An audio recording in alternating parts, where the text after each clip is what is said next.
मौलाना ईसा बंदे इलाही नक्शबंदी के बयानात सुनने के लिए अभी सब्सक्राइब करें ईसा बंदे इलाही ऑफिशियल।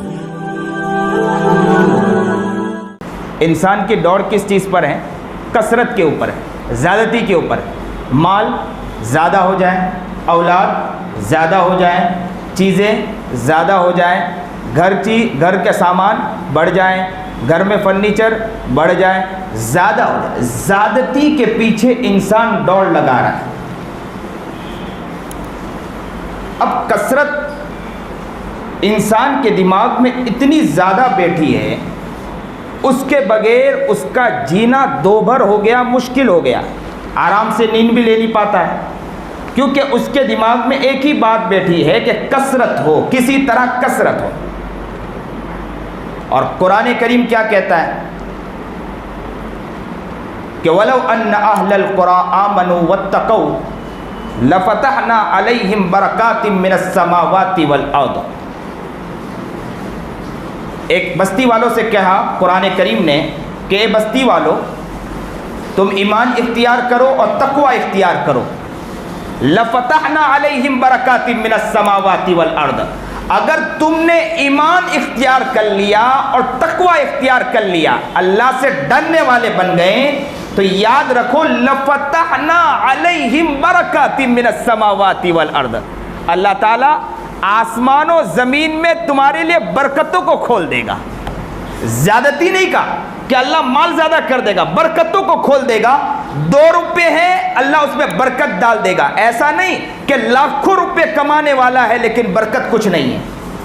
आजकल लोग हज़ारों कमाते हैं, करोड़ों रुपए कमाते हैं, लाखों रुपए कमाते हैं और उसके पीछे दौड़ लगा रहे हैं, लेकिन बरकत नहीं है। और न बरकत होने की वजह से वो परेशान है और कसरत के पीछे दौड़ रहे हैं। आज की दुनिया, आज के जो हालात चल रहे हैं, और हालात में इंसान जो परेशान है, वो परेशान इस बिना पर है कि हालात भी तंग हैं और इंसान अपने घर के एतबार से भी परेशान है, कारोबार के एतबार से भी परेशान है, जायदाद के एतबार से भी परेशान। और क्या कहता है मौलाना, अगर कुछ हो तो मैं कुछ करता, कुछ है ही नहीं तो मैं करूंगा क्या? कसरत के पीछे लगा है। कसरत कसरत कसरत, यानी ज्यादा ज्यादा ज्यादा, और ज्यादा होने के बाद भी वहीं के वहीं है और कुछ आगे नहीं बढ़ पाया। आप देखो कितने लोग हैं लाखों रुपए कमाते लेकिन वहीं के वहीं हैं, और कितने वो हैं कि कुछ नहीं है लेकिन अपने पास से ऐसा निकालते हैं। जनाबे सरकार दो आलम सल्लल्लाहु अलैहि वसल्लम की खुद की जिंदगी देखिए कि नबी करीम जनाबे सरकार दो आलम सल्लल्लाहु अलैहि वसल्लम का हाल तो ये था कि पेट पर पत्थर बनते थे। और फातिमा रज़ी अल्लाह ताला अन्हा का भी हाल क्या था कि पेट पर पत्थर बनते थे, और फकीर मांगने आया तो रोटी उठाकर देख दिया और ये कह दिया कि पेट पर पत्थर तो बनना बर्दाश्त है, लेकिन फकीर हमारे घर से इस तरह निकल जाए ये बर्दाश्त नहीं है।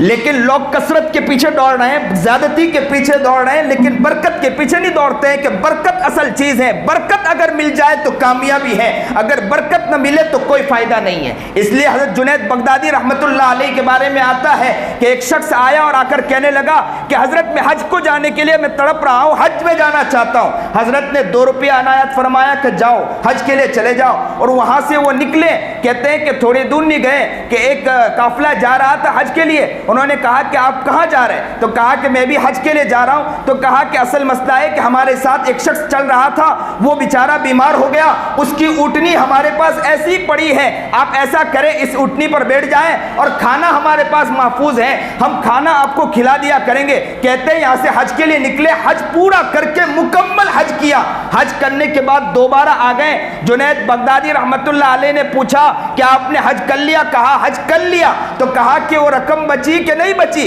तो कहा हजरत वो 2 रुपये मुकम्मल बच गए। बोले कैसे बचे हैं? बोले इसलिए इस तरह बचे हैं कि वो जो शख्स था ना, वो जो काफिला जा रहा था, उस काफिले के साथ मैं भी चला गया और मैं तो वहां उस इलाके में पहुंच गया और पहुंचने हज में चला गया, हज के पूरे अरकान अदा किए, वहां 1 रुपये खर्च नहीं किए। हजरत ने कहा वो 2 रुपये लाइए, वो 2 रुपये दे दीजिए। हजरत ने जैसे ही मांगा उसने 2 रुपये दे दिया और हजरत ने कहा ये जो 2 रुपये दिए था ना, ये 2 रुपये में बरकत थी, उस बरकत की वजह से अल्लाह ताला ने तुझे हज पूरा मुकम्मल करवा दिया।